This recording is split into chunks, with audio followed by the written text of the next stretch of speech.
E aí, pessoal, tudo bem com vocês? Eu espero que vocês estejam maravilhosamente bem. E hoje eu lhes trago uma partida muito bacana na qual o Nepo fica ganho contra o Anand em apenas 10 lances. Nessa partida, o Vishy Anand, que é um campeão mundial, inclusive, acaba caindo numa armadilha de abertura. Então, bora dar uma olhada para você aprender essa armadilha, aprender como não cair nela e vamos lá. O Nepo começa com E4, o Anand joga E5 e temos Bispo em C4, que é a abertura do Bispo, certo?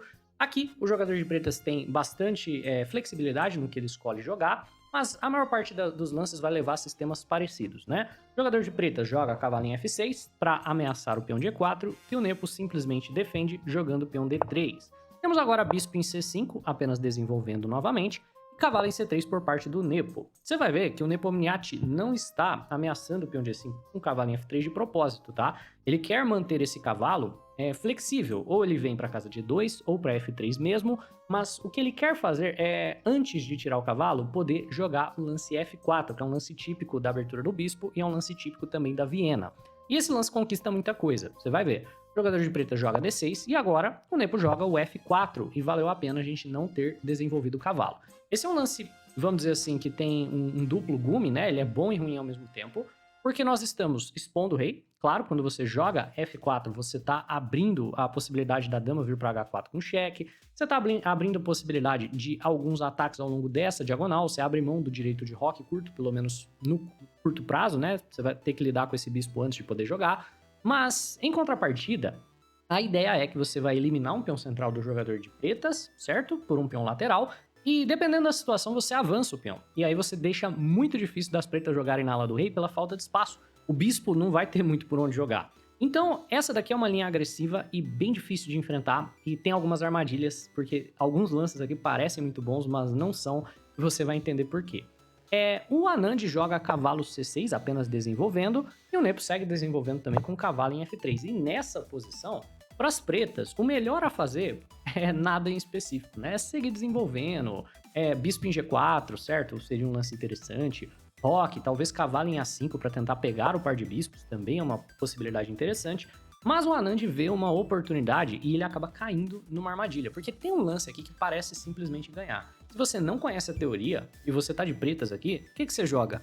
Cavalo em G4, parece que você simplesmente ganhou, porque a ideia de cavalo em F2 dando um duplo na dama e na torre parece simplesmente inevitável. Contra esses ataques semelhantes ao ataque Fegatelo, normalmente a defesa seria você bloquear a visão do bispo, normalmente você jogaria D4. Nesse caso, o adversário está controlando essa casa 3 vezes. Então D4 simplesmente perde um peão limpo. E aí, como o Nepo vai defender? A realidade é que cavalo em G4 é um grande erro nessa posição, que acaba dando uma vantagem imediata para o jogador de branca, certo? E a maneira correta da gente punir esse erro é lançando o nosso próprio contra-ataque com cavalo em G5. A gente está fazendo a mesma coisa que ele está fazendo, ameaçando a casa de F7. Então, bora explorar essa posição. O que você jogaria aqui de preta, certo? Qual que seria a sua reação? Vamos dizer que você vá pela linha da ganância, né? Você joga cavalo em F2. Haha, ganhei material, estou muito melhor. Sinto muito, você está imediatamente perdido, por quê? Cavalo em F2, apesar de parecer um lance que dá um duplo na dama e na torre e ganha alguma coisa, vai levar um ataque muito mais forte pelas brancas, que é dama em H5. De repente, se você capturar essa torre, você leva checkmate, como o mate do pastor na casa de F7. Não é fácil de defender desse ataque, porque, por exemplo, o roque não guarda, né? Tem dama por H7, checkmate em 1. Então você não tem uma boa maneira de lidar com a ameaça na casa de F7 e você está imediatamente perdido. Mesmo que você jogue G6, você vai levar bispo por F7, o rei tem que se movimentar, e depois, por exemplo, bispo em E6, o rei vem pra cá, cavalo em D5, o seu rei vai sendo caçado e o jogador de pretas está completamente perdido. Não tem muito que o jogador de pretas possa fazer. Tudo bem, vamos dizer que ao invés de você jogar o cavalo em F2 aqui, por exemplo, você resolva fazer o roque. Você também vai estar perdido por ideias semelhantes. A gente joga F5, e agora o cavalo não está mais guardado pelo bispo, estamos ameaçando dama por cavalo nessa posição. Se cavalo em F2 é exatamente a mesma ideia, dama em H5 com 3 ataques em cima do peão da casa de F7. Então as ideias corretas para o jogador de pretas nessa posição, quer dizer, o mais correto que daria para fazer quando você já cometeu o erro de cavalo em G4, é seguir tentando bispo cheque para tirar o roque das brancas. É o que a Anand faz, ele joga bispo em F2 cheque. No entanto, agora ele vai se deparar com um problema. Por quê? O Nepo tem que movimentar o rei, ele joga rei na casa de F1. Nessa posição, as brancas têm duas ameaças simples. Primeiro, chuta o cavalo daqui e ganha o bispo. Segunda ameaça simples, bispo por F7, tira o roque do adversário e ganha um peão no processo. O Anand, já vendo aqui que não vai dar para defender F7, captura o peão, que é um lance inteligente, e ele o faz, né? Ele tá capturando esse peão para gerar uma casinha pro cavalo. Ele quer jogar cavalo cheque, forçando a gente a tomar o cavalo e salvando o bispo no processo. É um lance inteligente, apesar de que brancas têm, é claro, uma vantagem grande ainda assim. O Nepo segue com bispo toma F7 cheque, temos rei na casa de F8, e nessa posição eu quero que você pause o vídeo e eu quero que você tente encontrar a linha mais precisa para o jogador de brancas. Esse daqui é um momento crítico. Tem um lance que mantém uma vantagem assim esmagadora na posição e vai ajudar o jogador de brancas a converter. Quase todos os outros lances quase que igualizam a posição, mas a partida não segue da maneira que deveria, né? Aqui o Nepo não encontra a linha mais precisa, ele acaba deixando escapar, pelo menos a iniciativa de ataque, mas o Anand erra de novo porque a posição não é fácil de jogar. Então vamos lá. Você já deve ter chegado à conclusão, porque o próximo lance do nosso adversário vai ser provavelmente cavalo na casa de E3, certo? Então, o lance correto para o jogador de brancas é bispo em E6, atacando o cavalo, né? Se cavalo em E3, por exemplo, a gente vai seguir capturando ele, e depois de bispo por E3, a gente segue com dama em H5, e o ataque das brancas, novamente, é absurdo sobre a casa de F7. Bispo em E6 é um lance tão forte porque nós estamos também ameaçando o cavalo, né? Então o adversário é forçado a ir para essa linha e liberar o caminho para dama em H5. O que foi jogado na partida foi cavalo em E6 cheque. É um lance muito interessante, mas abre mão do cavalo de G5. Bem, a gente vai ter exatamente o mesmo ataque, só com uma versão um pouco inferior dele, né? O ataque ele é mais ou menos o mesmo, mas seria mais interessante a gente manter cavalo, bispo e dama para pressionar o rei do jogador de pretas. Aqui com o cavalo em E6 primeiro, nós estamos dando um cheque forçando o adversário a capturar o cavalo. Nós temos bispo por E6, bispo por E6 e a gente vai ter a mesma dinâmica de cavalo cheque, você tem que tomar, ele toma de bispo e dama em H5, exceto que na última linha você tinha um cavalo em G5 que estava ameaçando entrar na casa de F7, por consequência o ataque das brancas era muito mais forte e mais fácil de executar. Aqui o jogador de pretas tem que defender a ameaça de checkmate. Não é tão simples, lances como G6 não são legais, porque você vai gerando casas para dama infiltrar, então dama em H6 se torna um lance difícil de você lidar, mas ainda assim seria melhor com o cavalo na casa de G5. Na prática, o Anand defende a casa de F7 jogando cavalo em E5 e esse lance acaba sendo uma grande gafe, porque aqui, novamente, as brancas ataque fulminante. O lance correto para o jogador de pretas deveria ser dama na casa de F6. E esse lance ganha um tempo muito importante, porque aqui a gente é forçado a movimentar o bispo, ao ponto que ele pode jogar o lance cavalo na casa de E7, cobrindo a casa de D5, né? Na linha que foi jogada mesmo, com cavalo em E5, a gente tem cavalo em D5, que traz mais uma peça para o ataque. Estamos ameaçando o C7, estamos ameaçando tomar o bispo e abrir a coluna F. E esse é o fator decisivo. O jogador de pretas aqui, o Anand, chuta o cavalo, a gente toma o bispo. E aqui agora, vamos dizer que você simplesmente capture o cavalo. As brancas têm um ataque decisivo porque a coluna F se torna uma coluna aberta e brancas têm mais desenvolvimento. Olha só, depois de rei em E2, é como se a gente tivesse uma abertura tradicional. A gente conecta as torres.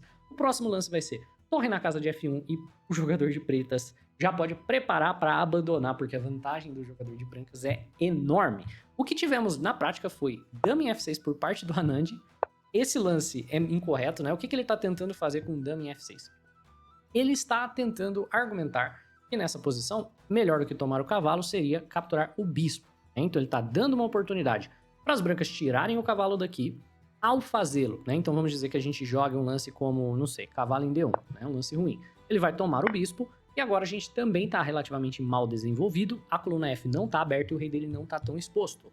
Vamos lá, mais uma vez, brancas jogam e nós temos agora um momento decisivo e vai definir essa partida de uma vez por todas. Será que você encontra o lance que vence o jogo para o jogador de brancas? É um lance só, todos os outros acabam permitindo ao jogador de pretas a igualdade. Pausou? Eu espero que você tenha encontrado aqui a nossa belíssima ideia de rei na casa de E2. E o objetivo do lance é abrir a coluna F de uma maneira ou de outra. Quer ele capture o cavalo, não pode aqui, né, porque prende a dama dele, se ele captura o cavalo, torre em F1 e a gente ganha a dama do adversário, quer ele capture o bispo, a coluna F vai ficar aberta porque a gente tem a ideia de torre em F1. E aí a gente abre o rei do oponente e vence no estilo da Viena.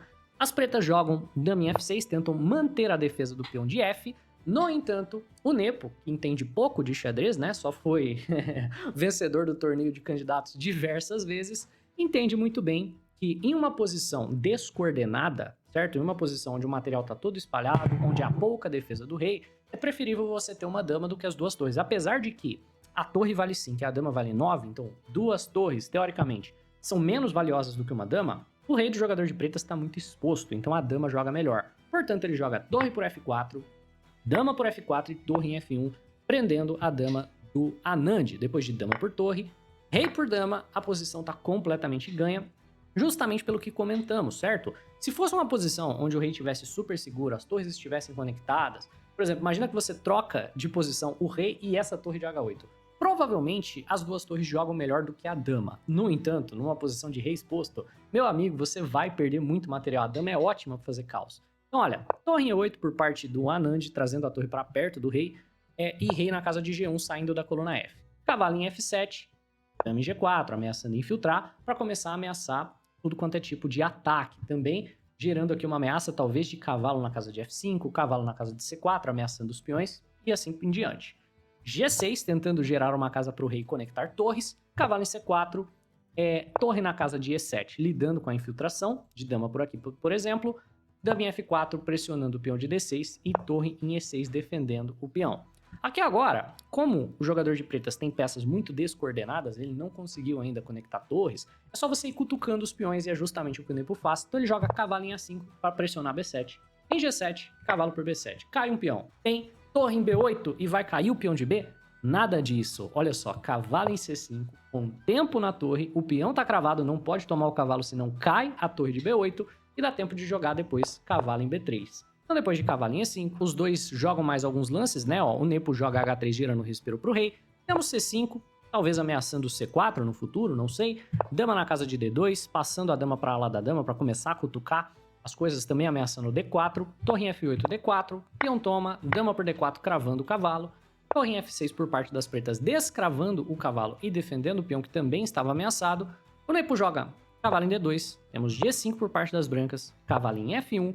E é nessa posição que o jogador de pretas, o Anand, abandona a partida, porque ao jogar G5, ele acaba enfraquecendo a casa de F5. E cavalo em F1 é uma manobra clara para entrar nessa casa, né? A gente tá ameaçando cavalo E3, cavalo F5, e provavelmente o Anand viu que não daria para segurar o peão, e por consequência ele abandona, né? Vamos dizer aqui, torre em F7, cavalo em E3, H6, cavalo em F5 aqui, por exemplo, cheque. A gente já ganha mais material e não dá mais para o jogador de pretas continuar nessa partida em boa consciência. Então, pessoal, olha que interessante. Cavalo em G4 por parte do Anand, caindo numa armadilha de abertura no sexto lance. Eu espero que vocês tenham curtido esse vídeo. Se inscreve no canal se não for inscrito, deixa o like aí. Um abraço e até a próxima.